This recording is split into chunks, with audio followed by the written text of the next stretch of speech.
What really happened on the 16th of March 1792? Come with me and let's find out. Menchie, ready? Not ready.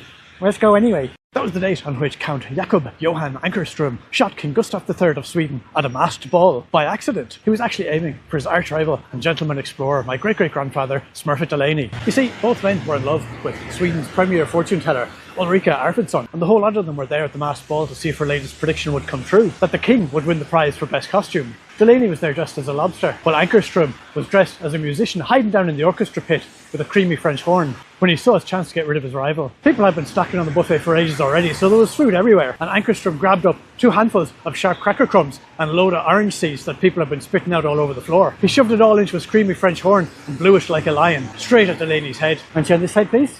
Thank you. But King Gustav had just come over to talk to Delaney about bunk beds, and he got the whole lot of it on the back of his head. By rights, it should have killed him, because the king had one of the softest skulls of any man alive at that time.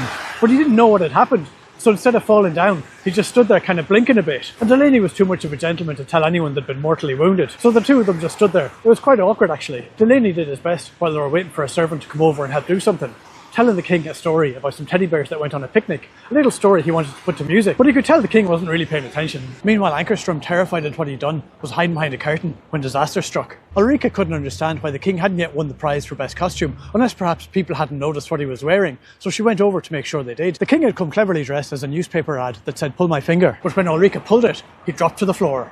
She would have been in real trouble if Delaney hadn't been able to point out the curtain where Anckarström was hiding.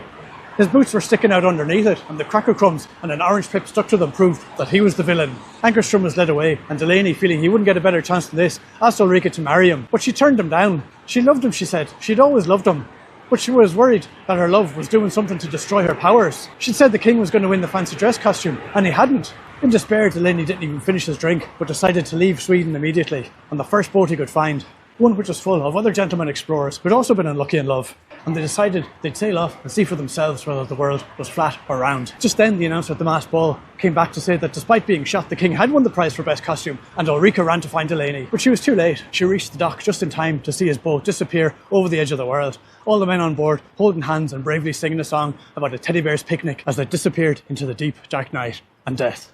But sure, that's nothing compared to what happened to my other great-great-grandfather. Make sure you follow or subscribe, or whatever they call it these days, so you don't miss that one.